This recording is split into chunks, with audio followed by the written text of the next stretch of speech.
오랜 시간 넓은 지역에 걸친 혁신적인 야생 동식물에 대한 수용성. 이러한 결론들이 잘못 이해되는 경우를 피하기 위해서 이 장을 마치기 전에 먼저 두 가지 사항, 사람들이 더 나은 농작물과 가축을 어떻게 받아들였는가 하는 수용성과 각 지역의 야생 동식물에 의한 제한을 너무 과장해서 보지 않도록 단서를 달아야겠다. 그러한 수용성이나 제한은 결코 절대적인 것들이 아니다. 우리는 이미 여러 지역의 민족들이 다른 지역에서 작물화된 더 생산적인 농작물을 받아들인 사례들을 검토해 보았다. 그리고 대체적인 결론은 사람들이 유용한 식물을 식별할 수 있다는 것. 그러므로 작물화에 적합한 더 좋은 토종 식물이 있었다면 금방 알았으리라는 것.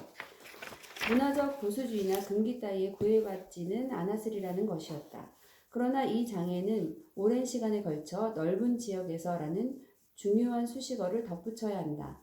인간 사회에 대해 잘 아는 사람이라면 매우 생산적인 농작물, 가축, 그 밖에 보다 나은 것을 찾아서 선택하는 혁신적인 어떤 사회가 이런 것들을 거부했던 사례들을 무수히 제시할 수 있기 때문이다.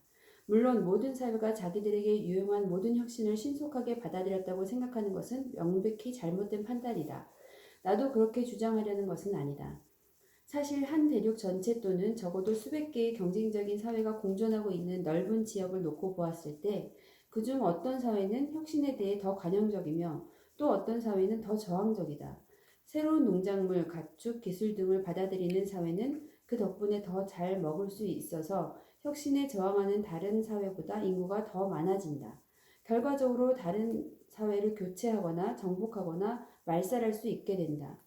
이러한 현상은 새로운 농작물을 받아들이는 일에 그치지 않고 훨씬 광범위하게 일어나는 중요한 현상이다. 이에 대해서는 제13장에서 다시 살펴보게 될 것이다. 또 하나의 단서는 각 지역의 야생 동식물이 식량 생산의 발생을 제한한다는 점에 관련되어 있다. 실제로 현대에 이르기까지 식량 생산이 시작되지 않았던 여러 지역에 대해 나는 그들 지역에서는 절대로 아무리 긴 시간이 흘러도 결코 식량 생산이 시작될 수 없었다고 주장하지는 않는다.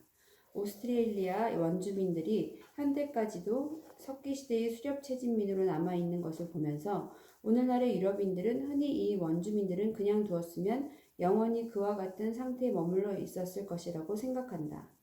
그러한 오류를 제대로 판단하기 위해 외계에서 온 어느 방문객이 BC 3000년경에 지구에 뚝 떨어졌다고 가정해보자.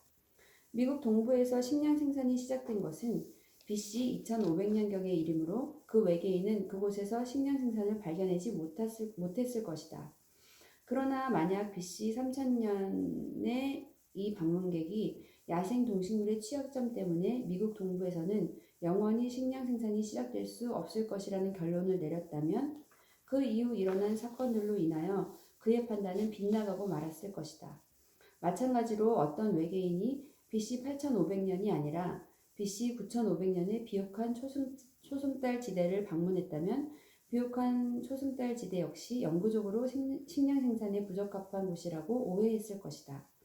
나는 캘리포니아, 오스트레일리아, 서유럽 등 토착적인 식량 생산이 시작되지 않은 지역들에 가축과 작물화할 만한 동식물이 전혀 없었다고, 따라서 외부의 가축, 작물이나 민족들이 들어오지 않았다면 언제까지나 수렵 채집민들밖에 없었을 것이라고 주장하는 것이 아니다. 다만 각 지역은 가축화, 작물화할 수 있는 동식물의 종수에서 큰 차이를 보였다는 것, 그에 따라 식량 생산이 시작된 시기도 달랐다는 것, 그리고 오늘날의 비옥한 지역들 중에서도 일부 지역은 근대에 이르기까지 아직 식량 생산이 시작되지 않았을 뿐이라는 것을 지적할 따름이다. 이런 내용은 가장 후진적인 대륙이라는 오스트레일리아에서 잘 드러난다. 오스트레일리아 남부는 물이 풍부하여 이 대륙에서 식량 생산에 가장 적합한 지역이다. 최근 몇천 년 동안 이 지역의 원주민 사회가 발전해온 궤적을 살펴본다면 결국 언젠가는 토착적인 식량 생산이 시작되었을 것으로 보인다. 원주민들은 이미 월동용 촌락을 만들고 있었다. 그리고 물고기 통발, 그물, 심지어 긴 운하까지 만들어 고기잡이를 위한 환경을 철저히 관리하기 시작했다.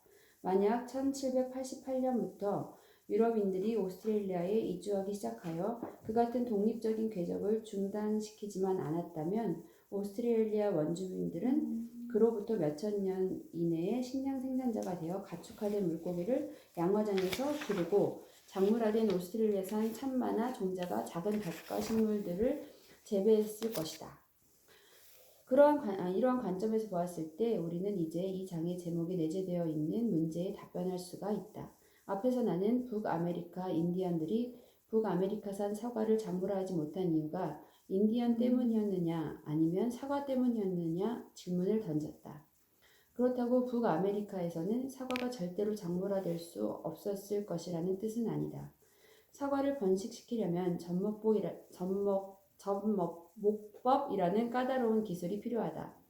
역사적으로 봤을 때 사과는 유라시아에서도 재배하기가 가장 어려운 과실수였으므로 주요 농작물 중에서 작물화가 가장 늦어진 편에 속했다는 사실을 돌이켜보자. 비옥한 초승달 지대나 유럽에서 사과가 대규모로 재배되었다는 증거는 그리스 고대에 와서 비로소 나타난다. 이는 유라시아에서 식량 생산이 시작된 시기로부터 다시 8,000년이 흐른 후였던 것이다. 만약 아메리카 원주민들도 그와 같은 속도로 접목법을 발견하거나 습득했다면 결국에는 사과를 작물화했을 것이다. 그러므로 유럽인들이 들어올 때까지 아메리카 원주민들이 북아메리카산 사과를 작물화하지 못한 이유는 그 지역 사람들 때문도 아니었고 사과 때문도 아니었다. 사과의 작물화에 필요한 생태적 선행 조건을 본다면 북아메리카의 인디언 농경민들은 유라시아의 농경민들과 마찬가지였고 북아메리카의 야생 사과도 유라시아의 야생 사과와 마찬가지였다.